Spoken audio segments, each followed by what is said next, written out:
Hey, what is up guys? This is Akash from Techno Define और guys what a great time to be alive। तो guys अगर तुम लोग जानते हो कि AMD और Intel, अगर तुम लोगों ने इन दोनों कंपनी के नाम सुने हैं ना, तो तुम लोग जानते हो कि इन दोनों कंपनी के अंदर 36 का आंकड़ा होता है। तो गाइस अगर इन दोनों का कंपनीज का अगर मैं रिलेशन तुम्हें एक्सप्लेन करना चाहूँ तो मैं एक सीधा साधा एग्जाम्पल देना चाहूँगा, इंडिया वर्सेस पाकिस्तान इन अ क्रिकेट मैच। तो गाइस तुम सभी को पता है कि फील्ड में सभी फ्रेंडली होते हैं, बट अपने अपने ड्रेसिंग रूम में सभी अग्रेसिव होते हैं अपने ओपोनेंट को बीट करने के लिए। तो कुछ हद तक ये भी सेम है, सभी अपने अपने फील्ड में एक दूसरे के साथ फ्रेंडली रहते हैं, पर अंदर उनके बिजनेस मीटिंग में, उनके कॉन्फिडेंस में सभी एग्रेसिव है कि अपने ओपोनेंट को हराना है। पर गाइस फाइनली उन दोनों में अमन का नाता पैदा हो गया है, जिसके बारे में हम लोग बहुत दिनों से सुनते आए हैं कि सुनते आ रहे थे, रूमर्स हमें मिल रहे थे कि इंटेल और AMD एक साथ एक प्रोसेसर निकालेंगे जिसका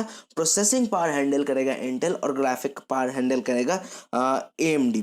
तो गाइस फाइनली वो CES 2018 में हमें देखने को मिला एक नूक के अंदर और कुछ लैपटॉप डिवाइस के अंदर। उनमें से एक बहुत ही एक्साइटेड लैपटॉप या फिर मैं कहूँ नोटबुक था, जो कि था डेल XPS 15, जो कि हमें Q2 में 2018 के Q2 में देखने को मिल जाएगा। मतलब अगर बात करूँ इस प्रोसेसर के बारे में तो गाइस प्रोसेसर में उतना कुछ नया नहीं है। जो हमें पहले इंटेल के 8th जनरेशन के प्रोसेसर में देखने को मिल रहा था वही हमको देखने को मिलेगा। कोई ऐसा नया चीज़, इनोवेटिव चीज़ नहीं है, सेम वही है। और ग्राफिक साइड में अगर गैस तुम लोगों ने मेरा Ryzen 2 वाला वीडियो नहीं देखा, मैं तुम्हें कार्ड्स में दे दूंगा, जाकर उधर देख लो। और गैस वहाँ पर मैंने बात किया था वेगा कि AMD ने वेगा का एक अलग से डिस्क्रीट GPU निकाला है, जो जिसे हम वेगा M के नाम से जानेंगे। तो गैस इसका जो ग्राफिक पावर है AMD की तरफ से वो है वेगा M। एक चीज़ मैं तुम्हें बता दूं कि अगर तुम लोग सोच रहे हो कि जो वेगा के साथ हुआ, उनके graphic card, desktop graphics card के साथ सभी एक्साइटेड थे और वो बेकार निकले, तो गाइस ये चीज़ इसके साथ नहीं होने वाला है, क्योंकि इंटेल ने उनका ऑफिशियल स्टेटमेंट में कहा है कि ये जो प्रोसेसर होने वाला है या फिर ये जो प्रोसेसर और GPU का कॉम्बो होने वाला है, इसका जो ग्राफिक पावर होगा वो एक मैक्स Q 1060 से पावरफुल होने वाला है। सो अगर ये इंटेल ऑफिशियली कह रहा है, सो मैं भी एक्सपेक्ट कर रहा हूँ कि हमें कुछ इस तरह की परफॉर्मेंस देखने को मिल सकती है उन छोटे छोटे चीज़ों से। और गाइज अगर तुम लोग देखना चाहते हो तो कैसा दिखता है, तो ये लो तुम्हारे सामने है। और गाइज इसके इस साइड में तुम्हें इंटेल के जो प्रोसेसर्स है, जो यानी कि जो प्रोसेसिंग पावर है, वो तुम्हें इस साइड में देखने को मिल जाता है। और इस साइड में गाइस तुम लोगों को ग्राफिक पावर जो कि AMD की तरफ से वो तुम्हें देखने को मिल जाता है। और गाइस ये जो इसके अंदर तुम्हें एक छोटा सा लेयर दिख रहा होगा इस साइड बीच में येलो कलर का, शायद इस पिक्चर में तुम ठीक से नहीं देख पा रहे हो। तो गाइस एक स्पेशल लेयर है जो इंटेल के इस प्रोसेसर को और AMD के इस ग्राफिक को एक साथ बहुत ही अच्छी तरीके से हैंडल कर रहा है।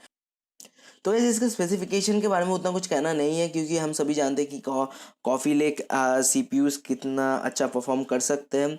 और गाइज हम सब ये नहीं जानते हैं कि ये वेगा का M यानी कि मोबाइल GPU किस तरह से परफॉर्म करेगा, पर हम इतना ज़रूर जानते हैं कि ये मैक्स Q 1060 से परफॉर्मेंस इसका ज़्यादा होने वाला है। सो गाइज मैं बहुत ही एक्साइटेड हूँ इस चीज़ के लिए। और गाइज इनिशियली हम इसे डेस्कटॉप प्रोसेसर की तरह खरीद नहीं सकते, बट एक लैपटॉप में या फिर एक पोर्टेबल डिवाइस में हम इसको देख सकते हैं। और गाइज बहुत सारे कंपनीज इस चिप को उनके लैपटॉप्स और पोर्टेबल डिवाइसेस में यूज़ करेगी, तो ये एक बहुत ही अच्छी बात है। और जैसे कि मैंने वीडियो के शुरुआत में कहा, this is a great time to be alive. और गाइज आज की वीडियो यहाँ तक ही। और गाइज चिंता मत करो, मैं CES 2018 के और भी वीडियोस पोस्ट करने वाला हूँ जल्दी से जल्दी। तो जल्दी से जल्दी मेरे चैनल को सब्सक्राइब भी कर दो और इस वीडियो को लाइक कर दो, और अगर नहीं पसंद आया तो डिसलाइक कर दो यार। और अगर कोई भी सवाल हो ना मेरे इस वीडियो के बारे में, तो ज़रूर से उस कमेंट सेक्शन में कमेंट कर दो, दिल खोल के कमेंट करो यार, एकदम खुला है कमेंट सेक्शन। तुम लोग कमेंट क्यों नहीं करते? तो guys this is it for this video and I will catch you guys letter.